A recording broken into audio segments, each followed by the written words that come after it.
Bienvenidos a Sombras del Misterios, el lugar donde los secretos oscuros cobran vida.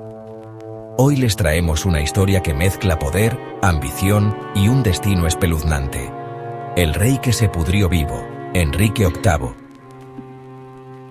Enrique VIII, uno de los monarcas más temidos y polémicos de Inglaterra, fue conocido por su voraz apetito tanto en la mesa como en sus decisiones políticas. Sin embargo, detrás del hombre que cortó cabezas, literalmente, se escondía un final tan macabro que parece sacado de una pesadilla. En sus últimos años, Enrique sufrió una transformación escalofriante. Su cuerpo, antes imponente, comenzó a traicionarlo lentamente. Se dice que desarrolló una úlcera en una de sus piernas, una herida que nunca sanó y que emanaba un olor putrefacto. Los médicos de la época, con sus rudimentarios conocimientos, no podían hacer nada más que observar cómo la carne del rey se descomponía mientras aún respiraba. La infección era tan grave que las vendas alrededor de su pierna tenían que ser cambiadas constantemente. Pero incluso eso no evitaba que el hedor llenara las habitaciones del palacio. Aquellos que lo atendían apenas podían soportar estar cerca de él. Enrique, orgulloso hasta el final, insistía en caminar con dificultad para demostrar que todavía era el rey todopoderoso, pero cada paso debía haber sido una agonía indescriptible. Su carácter, ya de por sí cruel y volátil, empeoró con el dolor constante. Algunos historiadores sugieren que su paranoia creció hasta límites insospechados. Desconfiaba de todos, incluso de aquellos que juraban lealtad. Mientras su cuerpo se consumía, su mente también parecía desmoronarse. Las sombras de sus crímenes y decisiones pasadas tal vez lo acechaban en sus últimas noches. Pero la historia de su decadencia física no termina ahí. Enrique también comenzó a sufrir otros males que afectaron su salud de manera devastadora.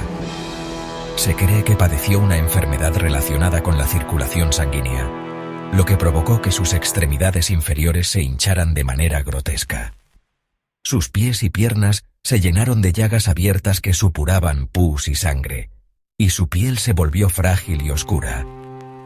Cada día era una lucha contra el sufrimiento físico, pero también contra la humillación de verse reducido a una sombra de lo que alguna vez había sido. A medida que su cuerpo se deterioraba, Enrique intentó mantener su imagen de fuerza y autoridad, aunque esta fuera solo una ilusión. Ordenaba a sus sirvientes que lo vistieran con ropajes extravagantes y pesados, a pesar de que apenas podía moverse. Estos trajes, combinados con el calor sofocante de los salones del palacio, solo empeoraban su condición. El sudor y la humedad exacerbaban las infecciones en su piel, convirtiendo su existencia en un verdadero infierno terrenal. Los rumores sobre su estado se extendieron rápidamente por la corte.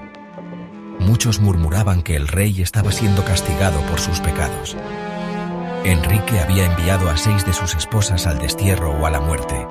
Había ejecutado a decenas de sus súbditos y había desafiado al mismísimo Papa para divorciarse y casarse de nuevo. Era posible que su sufrimiento fuera una especie de justicia divina. Algunos religiosos de la época lo veían como una señal de que Dios había abandonado al monarca. Finalmente, Enrique murió, pero su muerte no fue un descanso pacífico. Su cuerpo, ya tan deteriorado, fue enterrado en medio de rumores y supersticiones. Cuentan que, durante años, su tumba emanaba un olor extraño, como si la corrupción de su cuerpo continuara más allá de la muerte.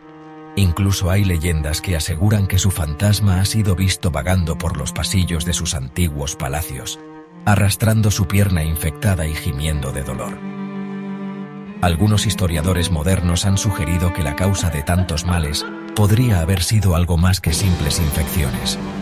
Existen teorías que apuntan a que Enrique pudo haber sufrido de diabetes, sífilis o incluso un trastorno genético que afectaba su metabolismo. Sin embargo, estas explicaciones no logran quitarle el halo de horror a su historia. Lo cierto es que Enrique VIII vivió sus últimos días como un prisionero de su propio cuerpo, un destino que contrasta profundamente con la imagen de poder absoluto que siempre quiso proyectar. Si te estremeció esta historia oscura, no olvides seguir explorando los rincones más sombríos de la historia con nosotros. Dale like, comparte este video y suscríbete a Sombras del Misterios para no perderte nuestras próximas historias. Gracias por acompañarnos en este viaje hacia lo desconocido. Nos vemos en la próxima sombra.